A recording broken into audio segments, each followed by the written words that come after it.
स्वागत है। आज के एंशिएंट मंत्र ब्रेकडाउन सीरीज में हम बात करेंगे देवी माता को समर्पित रक्षक मंत्रों में से एक मंत्र। नमस्कार।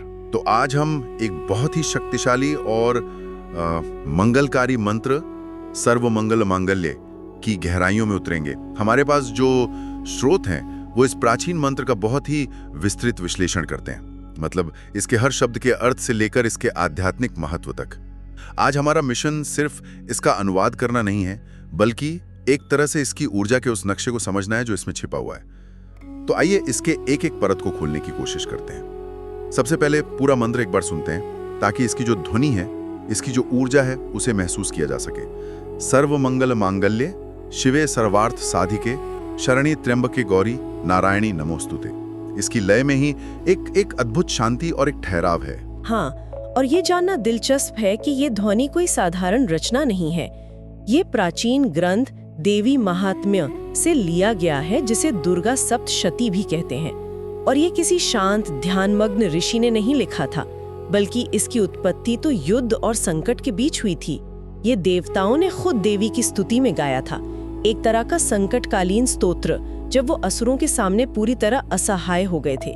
इसीलिए इसकी ऊर्जा में एक पुकार है, एक आग्रह है।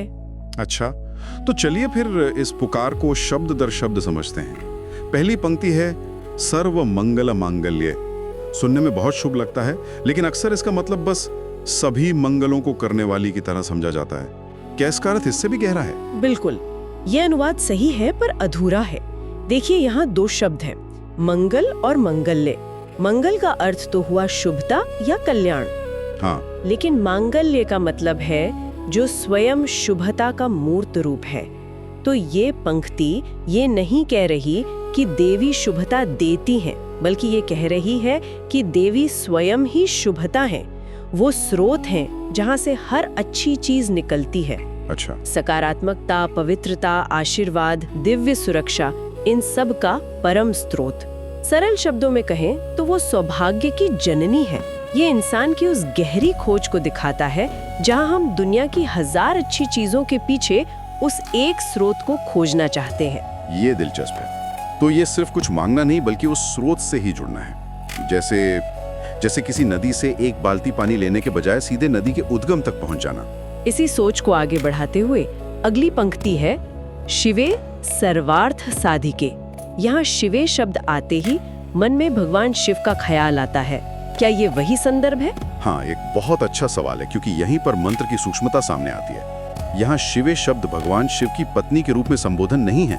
संस्कृत में शिव का एक और अर्थ होता है कल्याण या मंगल। अच्छा, हाँ, तो शिवे का अर्थ है हे कल्याणमयी या हे मंगल करने वाली। ये देवी के परोपकारी दयालु स्वरूप का आवाहन है। ये पहली पंक्ति की बात को ही आगे बढ़ाता है, क्योंकि वो स्वयं मंगल का स्वरूप है, मांगल्य, इसीलिए वो कल्याण करने वाली है शिवे। और पंक्ति का दूसरा हिस्सा सर्वार्थ साधिके। सर्वार्थ यानी सभी उद्देश्य। क्या ये हमारी इच्छाओं की एक लिस्ट की तरह है, जैसे कि अच्छी नौकरी, अच्छा स्वास्थ्य, या इसका कोई आध्यात्मिक पहलू भी है? बिल्कुल है। सर्व मतलब सब, अर्थ मतलब उद्देश्य या इच्छा, और साधिके मतलब सिद्ध करने वाली। तो सतही तौर पर ये सांसारिक इच्छाओं की पूर्ति की प्रार्थना लगती है। लेकिन भारतीय दर्शन में 4 पुरुषार्थ बताए गए हैं: धर्म, अर्थ, काम और मोक्ष। सर्वार्थ इन चारों को अपने में समेट लेता है। तो ये मंत्र सिर्फ भौतिक इच्छाओं की पूर्ति के लिए नहीं है, बल्कि ये हमें हमारे जीवन के सच्चे उद्देश्य, यानी हमारे धर्म और अंततः मोक्ष की ओर भी मार्गदर्शन करने की प्रार्थना है। ये एक तरह से देवी से ये कहना है कि आप वो सब सिद्ध करें जो मेरे सर्वोच्च हित में है। वाह, तो ये सिर्फ इच्छाओं की पूर्ति नहीं, बल्कि इच्छाओं के शुद्धिकरण की भी प्रार्थना है। इसके बाद मंत्र एक अलग ही दिशा लेता है, शरण्ये त्र्यंबके गौरी। ये तो ऐसा लगता है जैसे एक ही पंक्ति में देवी के 3 बिल्कुल अलग अलग रूपों या शक्तियों को एक साथ पिरो दिया गया हो। एक ही सांस में रक्षक, ज्ञानी और सौम्य रूप। शक्ति किसी एक परिभाषा में नहीं बन सकती। पहला शब्द है शरण्य, जिसका अर्थ है जो शरण देती हैं। ये देवी का सबसे, आप कह सकते हैं, सुलभ रूप है। जब भक्त भयभीत, असहाय या भ्रमित महसूस करता है तो उसे बस समर्पण करना है। वो परम रक्षक हैं, एक सुरक्षित आश्रय। ये इंसान की सबसे बुनियादी जरूरत को पूरा करता है, सुरक्षा का भाव। और त्र्यंबके, इसका अर्थ है 3 आंखों वाली। ये कल्पना ही बहुत शक्तिशाली है। 2 आंखें तो हमारे पास भी हैं। ये तीसरी आंख क्या दर्शाती है? ये तीसरी आंख ज्ञान और अंतर्दृष्टि का प्रतीक है। हमारी 2 भौतिक आंखें बाहर की दुनिया देखती हैं, जो है जैसा दिखता है, लेकिन तीसरी आंख, जिसे ज्ञान चक्षु भी कहते हैं, वो देखती है जो सामान्य दृष्टि से परे है। ये सत्य, कर्म के सिद्धांत और समय के पार देख सकती है। ये एक तरह से आध्यात्मिक एक्सरे विजन है, जो चीजों के बाहरी रूप के पार जाकर उनकी असलियत को देख पाता है। तो जब हम त्र्यंबके कहते हैं, तो हम केवल सुरक्षा नहीं, बल्कि उस स्पष्टता और विवेक की भी मांग कर रहे हैं, जिससे हम सही और गलत में भेद कर सकें। और फिर तुरंत बाद गौरी, त्र्यंबके की वो सर्वज्ञानी ऊर्जा के बाद गौरी का सौम्य रूप, ये एक बड़ा बदलाव है। हाँ, और ये बहुत जरूरी भी है। गौरी का अर्थ है गौर वर्ण वाली या श्वेत। ये रंग पवित्रता, शांति और करुणा का प्रतीक है। ये देवी का वो माँ का रूप है जो अपने बच्चों की गलतियों को माफ कर देती है, जो कृपा और करुणा बरसाती है। तो सोचिए, इस एक पंक्ति में साधक क्या कह रहा है? हे माँ, मुझे अपनी शरण में लो, शरण्य, मुझे सच देखने की दृष्टि दो, त्र्यंबके, और मुझ पर अपनी करुणा बनाए रखो, गौरी। ये संकट में पड़े किसी भी इंसान की एक संपूर्ण प्रार्थना है। इन सभी रूपों और शक्तियों को समझने के बाद अंतिम पंक्ति, नारायणी नमोस्तुते, एक स्वाभाविक निष्कर्ष की तरह लगती है। जैसे इन सभी गुणों को पहचानने के बाद समर्पण ही एकमात्र प्रतिक्रिया बचती है। लेकिन यहाँ नारायणी शब्द का ही प्रयोग क्यों किया गया? दुर्गा, चंडी या कोई और नाम भी तो हो सकता था। ये मंत्र का शिखर है। नारायणी का अर्थ है नारायण की शक्ति। नारायण सर्वोच्च ब्रह्मांडीय चेतना है, जो इस सृष्टि के आधार है, जो स्थिर है।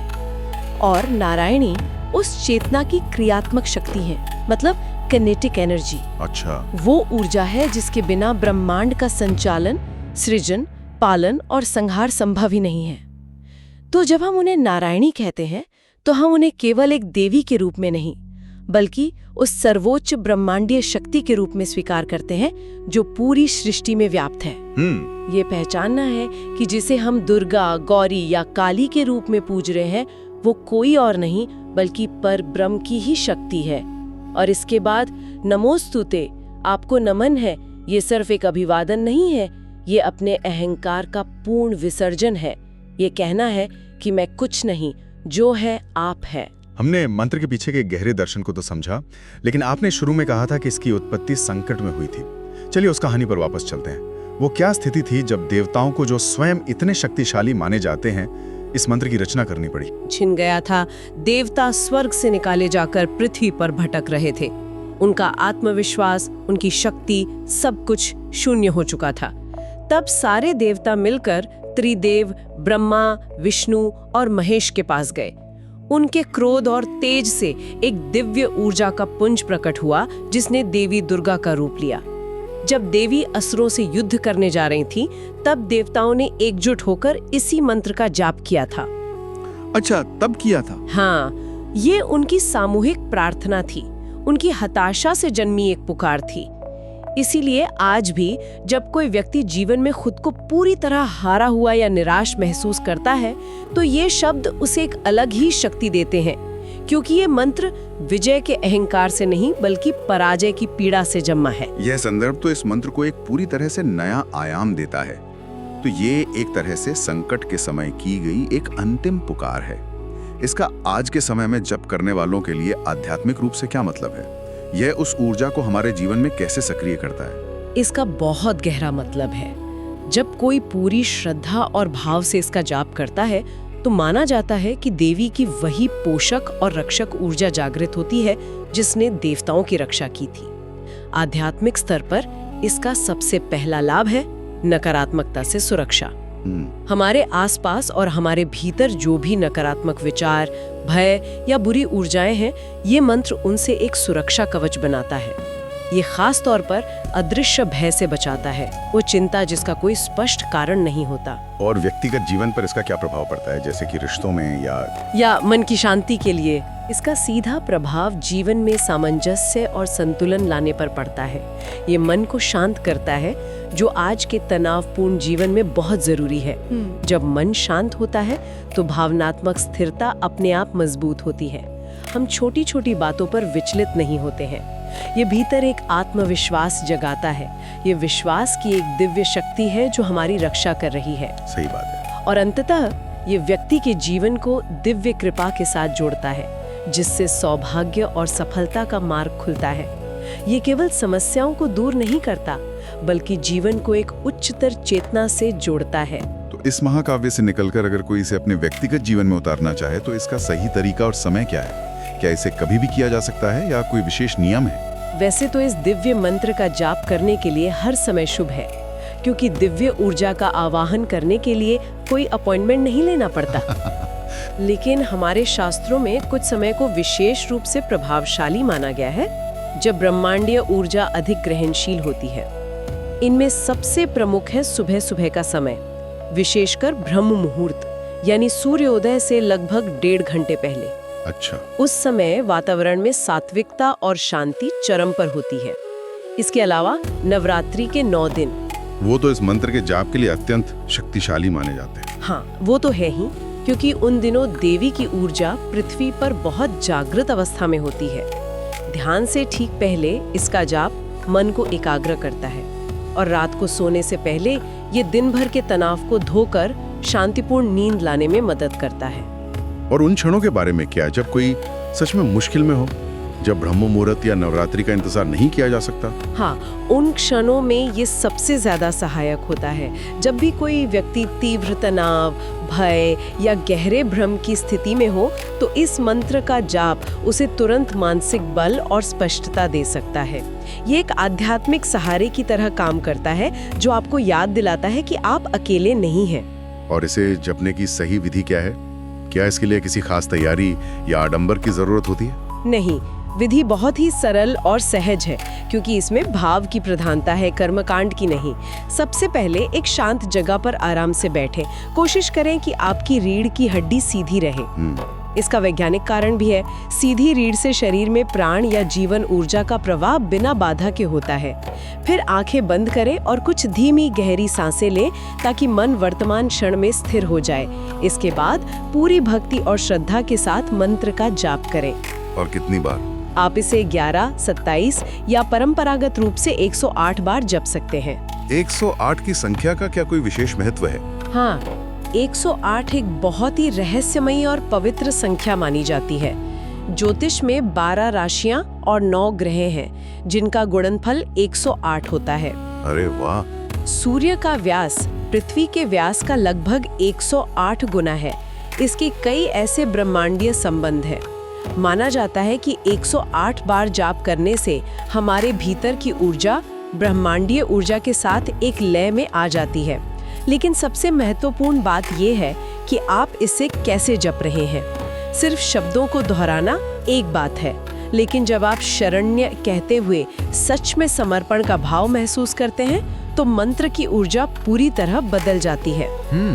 ये दिमाग से निकलकर दिल में उतर जाता है। एक शांत और ग्रहणशील मन मंत्र के कंपनों को अधिक गहराई से सोख पाता है। तो आज हमने सर्वमंगल मांगल्य मंत्र के लगभग हर पहलू को छुआ। इसके शब्दों के गहरे दार्शनिक अर्थ से लेकर देवताओं द्वारा इसकी उत्पत्ति की कहानी और इसके आध्यात्मिक लाभों तक। शायद दिव्यता का यही स्वरूप है, एक परम स्रोत जो हर पुकार के लिए एक नया रूप धर लेता है, चाहे वो रक्षक का हो, ज्ञानी का हो या फिर माँ का। इस दिव्य एपिसोड का हिस्सा बनने के लिए धन्यवाद। अगर आप और मंत्रों की गहराई जानना चाहते हैं तो लाइक करें, शेयर करें और चैनल को सब्सक्राइब करें और अपना पसंदीदा मंत्र कमेंट में लिखें। आइए सुने ये दिव्य मंत्र।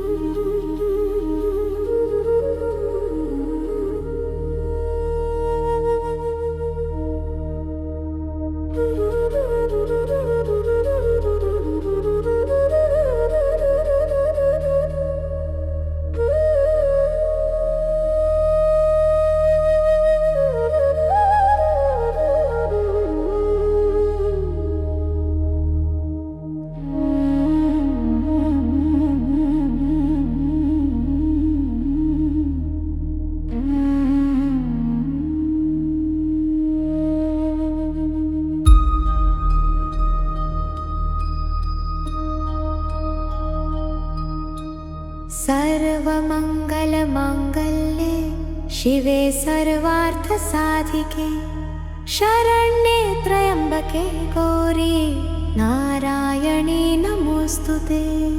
सर्वमङ्गलमाङ्गल्ये शिवे सर्वार्थसाधिके शरण्ये त्र्यम्बके गौरी नारायणी नमोऽस्तुते। सर्वमङ्गलमाङ्गल्ये शिवे सर्वार्थसाधिके शरण्ये त्र्यम्बके गौरी नारायणी नमोऽस्तुते। सर्वमङ्गलमाङ्गल्ये शिवे सर्वार्थसाधिके शरण्ये त्र्यम्बके गौरी नारायणी नमोऽस्तुते। सर्वमङ्गलमाङ्गल्ये शिवे सर्वार्थसाधिके शरण्ये त्र्यम्बके गौरी नारायणी नमोऽस्तुते। सर्वमङ्गलमाङ्गल्ये शिवे सर्वार्थसाधिके शरण्ये त्र्यम्बके गौरी नारायणी नमोऽस्तुते।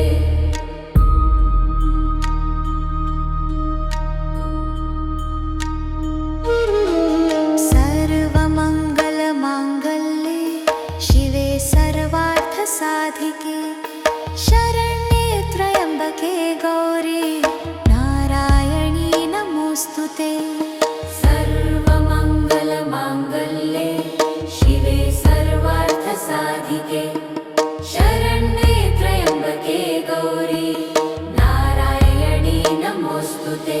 सर्वमङ्गलमाङ्गल्ये शिवे सर्वार्थसाधिके शरण्ये त्र्यम्बके गौरी नारायणी नमोऽस्तुते।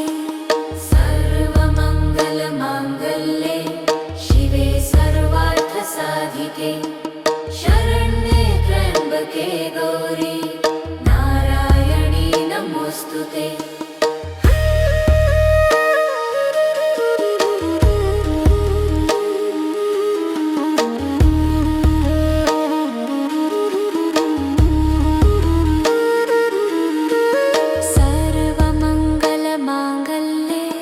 शिवे सर्वार्थसाधिके शरण्ये त्र्यम्बके गौरी नारायणी नमोऽस्तुते।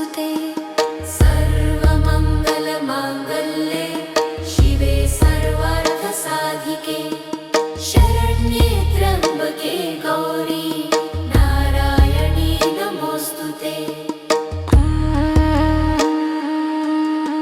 नारायणी नमोऽस्तुते।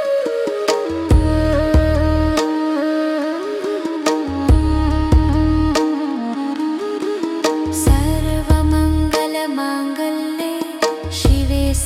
सर्वार्थसाधिके शरण्ये त्र्यम्बके गौरी नारायणी नमोऽस्तुते। सर्वमङ्गलमाङ्गल्ये शिवे सर्वार्थसाधिके शरण्ये त्र्यम्बके गौरी नारायणी नमोऽस्तुते।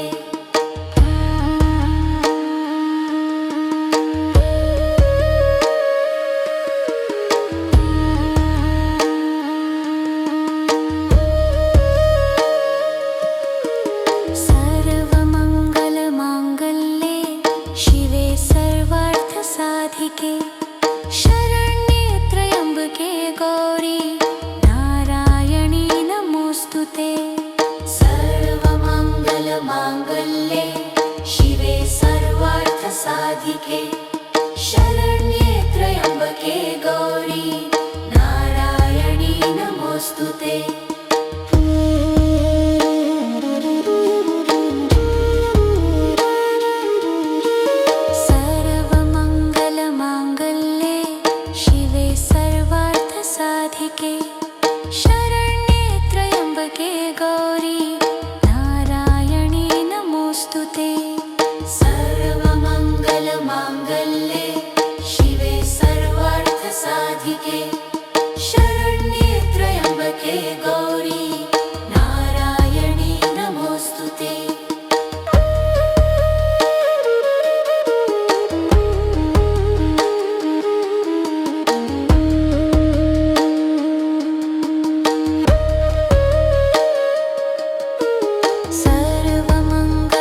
सर्वमङ्गलमाङ्गल्ये शिवे सर्वार्थसाधिके शरण्ये त्र्यम्बके गौरी